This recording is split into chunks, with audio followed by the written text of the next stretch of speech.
Hi, everyone. Welcome to week 9, where we talk mostly about cultural humility. Welcome to our final online session of the course. Hopefully, this format has worked mostly okay for people. We've obviously had to make some adjustments, but I'm looking forward to seeing you all next week. So, with that said, let's get started. This week is, I think I emailed this, but I'm not positive. A little bit longer than some of the others, primarily because there's a slightly longer video and a short reading embedded. So, you know, buckle in and or pause whenever you need to. All right, let's go. So, this week what we're talking about is cultural humility. And the reading that I gave you was about, mostly looking at medical contexts. So, their definition that I edited to not make about medical context was it's a lifelong commitment to self evaluation and critique, to redressing the power imbalances in interpersonal dynamics, and developing mutually beneficial and non paternalistic partnerships. So basically, it's the willingness to um, recognize that your knowledge is inherently limited because of the experiences that you haven't had. Um, so, therefore, not assuming that you know best in a situation, um, and really trying to let go or put on hold the pieces that you feel confident in a situation, the things that you think you know about someone else in particular, um, and trusting that someone else is the expert in their own life, and that the only way that you can form a true relationship with someone that's across a power imbalance is with openness and the willingness to ask questions that come from a place of honesty rather than coming with prejudgment. So we'll talk a little more about that because I think that it's a sort of complicated balance for sure. So, but first, before we get there, I feel like cultural competence is what we hear about so much, right? So I wanted to just briefly um, go over what cultural competence is technically. And so Diller and Moule, who wrote the main cultural competence book for teachers, which is just called Cultural Competence, a primer for educators. Primer? Either way. Their definition in that is cultural competence is the ability to successfully teach students who come from cultures other than our own. It entails developing certain personal and interpersonal awareness and sensitivities, developing certain bodies of cultural knowledge, and mastering a set of skills that, taken together, underlie effective cross-cultural teaching. And depending on what you're reading, there's either 4 or 5 basic cultural competence skill areas, but the fifth is actually included within the fourth. It's just sort of like a sub point. So I used the 5 because I think that it breaks things down a little better. So the first skill area is valuing diversity. So accepting and respecting various sort of cultural backgrounds and customs, different ways of communicating, different traditions, different values, and integrating all of that into the work that we're doing, into our programs, our policies, our services, and also just recognizing that a person who is, for example, Latinx may have needs as an individual, but also have needs as part of a cultural group, right? The next is conducting a cultural self assessment or being culturally self aware, is the other way it gets talked about. So, recognizing that your own culture and each of our own cultures, um, our experiences, our backgrounds, our knowledge, our skills, our beliefs, our values, our interests, um, all those things sort of shape our sense of who we are, how we fit into our worlds, and how we interact with students. And so recognizing sort of the assumptions and biases that come along with that, and recognizing uh, what we can do to reduce those barriers. Next is managing the dynamics of difference. It's also uh, phrased some places as like understanding the dynamics of cultural interactions. So in these, it's about proactively managing them rather than waiting until sort of issues arise, and improving interactions across cultures in those ways, and recognizing, knowing what those factors might be, getting a sense of historical cultural experiences, relationships between cultures in a local community. Um, and then there's acquiring and institutionalizing cultural knowledge. So, like, um, really integrating this into all the elements of the work that we're doing, designing the services based on this understanding of cultures, and making sure that then we can adapt to diversity and cultural contexts, and that the information's embedded. It's not an afterthought, it's not a specific thing because this one person has such different needs. It's across from bottom to top, top to bottom, in every piece of the work that we're doing in our districts, in our schools, in our classrooms, in the practices, in the behaviors. All of those pieces um, sort of are proactively structured to support people across cultural difference, needs, strengths, etc. So, the major difference between cultural competence and cultural humility is really the question of like, is competence possible? Do you like reach a point where suddenly you know the things you need to know and you're like, phew, all set, culturally competent? Um, can you really understand all the dynamics? Can you really be fully culturally self aware? Some of those pieces, um, the reason the cultural humility sort of came forward was the idea that this is sort of an unrealistic bar, right? That we can't necessarily reach a level of competence, and to say that we can, even while some of the work that it's asking us to do is really essential work, that it's also setting up a bar that we're all sort of pretty guaranteed to fail at. And that, I mean, by us, I certainly mean like myself as a white person, and um, myself as a middle class person, but I also mean that everyone has some situation in which they're in a situation of power. Almost every single person. Not quite, but pretty much anyone that is ending up in a position of power in education has something, right? Because it's not the easiest. There's a pretty high bar of entry. So asking for full competence is a lot. And that's where the idea of cultural humility comes in. So it's a recognition that this is a lifelong process, and that our self reflection has to continue constantly. It's in some ways feels like a lower bar because it's not asking for perfection, but it's a higher bar because it's asking for constant work, and for doing the constant work of recognizing that we're not there, and we're never going to be 100% there. And that's that Hillel thing again that I've been saying since the beginning, that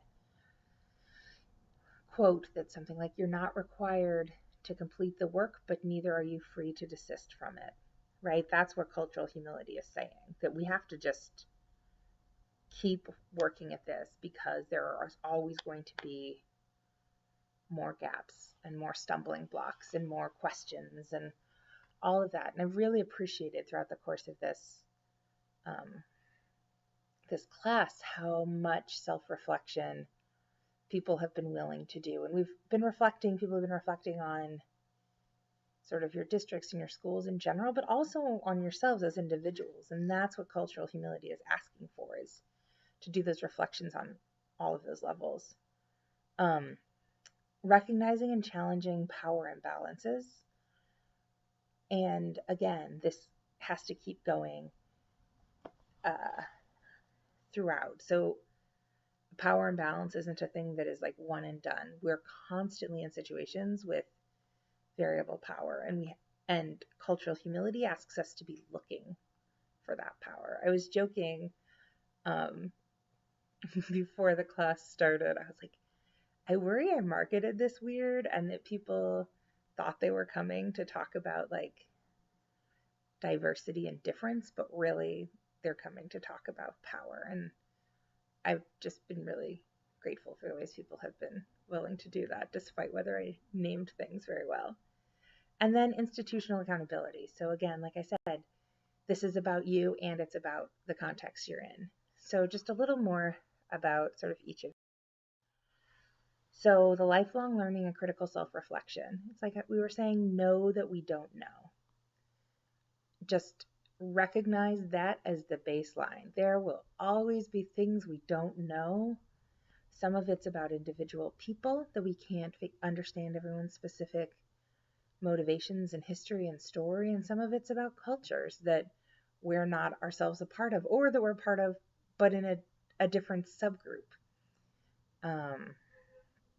Accepting our own limitations, where are our stumbling points, where are our sort of barriers, where do our hackles go up, and what can we do about that? But then also, there's 24 hours in a day, there's 7 days in a week. Like what are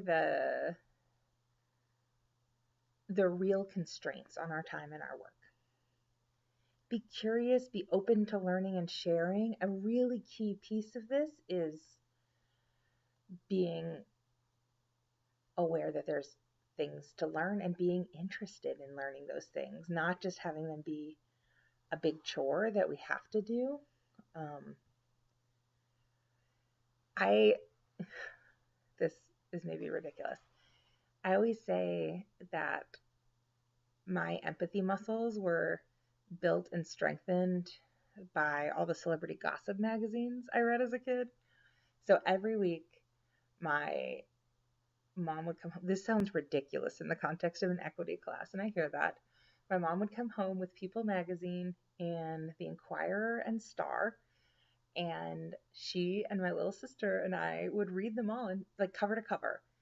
And I just think that it did so much from a really young age by taking these people who were so fancy and so perfect and like humanizing them and their breaking points and like really bringing them down to this human scale for me and being like, oh wow, that person just relapsed. Oh wow, that person's child is really sick. Like really recognizing, as I look at someone, I'm never going to know these things, right? And cultural humility is not about having more empathy for super millionaires in Hollywood, but it is about that same piece of, okay, what do I know that I'm not going to figure out? Like where does empathy come into this? Because I would say that both building empathy and recognizing the limitations to that is pretty key to cultural humility. Um, Holding ourselves accountable, recognizing um, where we've made errors, where we're continuing to make errors, and owning it. We don't need to be experts on everything else. We need to recognize that we're not going to be an expert on another culture, that we can be a like willing and joyful and interested learner. And then we're never going to stop learning, right? I guess that's part of the definition of lifelong learner.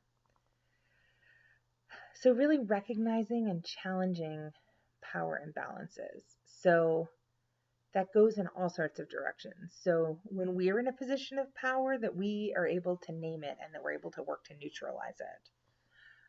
And this means cultural power in terms of um, being in a position of power with regard to race, with regard to sexual orientation, with regard to class, etc., with regard to ability, or being in a position of power, um, like we were saying in the article, of a doctor versus a patient, of a teacher versus a student. But then also recognizing systemic power differentials. Um, how are our districts set up? How are our schools set up? How is our voting system set up? Um, Pointing it out and pushing back, and realizing that there are always going to be power differentials that we don't see because they've gotten so normalized in our lives and our worlds.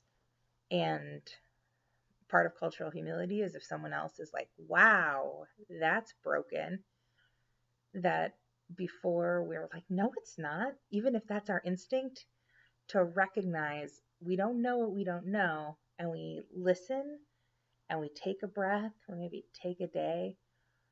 I try to use a rule where if someone tells me that something is unjust and I don't see it, that I try to wait 24 hours before responding, because my instinct is to be like, no, it's not, it's fine. I would see if there was something wrong, but I probably wouldn't, right? Because we've all been taught not to. So I try to wait a beat, which for me is a day, and really think about it, not spending that time trying to like form my counter argument, but trying to think with myself, what would things look like if this were true? What would things look like if this weren't true? Just to try to really to recognize that I don't know what I don't know. And institutional accountability, cultural humility. If one person is trying to practice it, I think probably most of us have at some point been, for example, in like a pretty toxic work culture where people are trying to like throw other people under the bus. And if we're trying to be like, I can't know what I can't know, I can ask questions, I can be open, I can leave space, I can trust that people are experts in their own lives. If the culture is not set up for that, it actually is pretty hard to enact because of the sort of like level of guardedness you have to feel in that sort of environment. So, for both personal and cultural reasons, having this happen on an institutional level is really important. And also, a piece of this is making sure that we are holding institutions accountable for their roles in perpetuating power imbalances.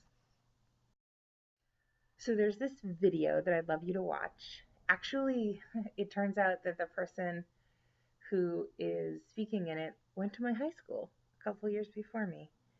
So it felt like an extra great video to show everyone, but I really appreciate the way she frames a lot of this. So I will ask you to pause this and go watch Juliana Mosley speak on cultural humility. This is a longer video. It's, I think, like 16 or 17 minutes. So if you don't have time now, come back to it before you move on in the PowerPoint.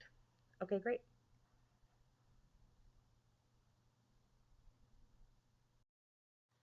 Okay, moving on. So I think to me this question of cultural humility is interesting and important on an individual level, but like I was saying, um, is also really important when we think about how our schools are structured, both on a district level, um, and on an individual school level, and also on a state and federal level, honestly. And so I just want to ask you to um, keep that question in your mind as you read this article. It's short. Um, it is called People See Black Kids as Less Innocent and Less Young Than White Kids. And I believe I actually listed this as a supplemental reading earlier in the class, but I really want everyone to read it and think about it in the context of what we were just talking about. So I will again give you a second to pause this and head over and do that.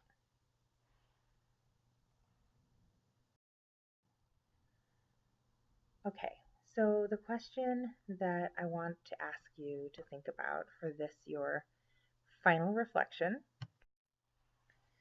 is I want to think about race specifically now, going back to that, is thinking about how this all fits together.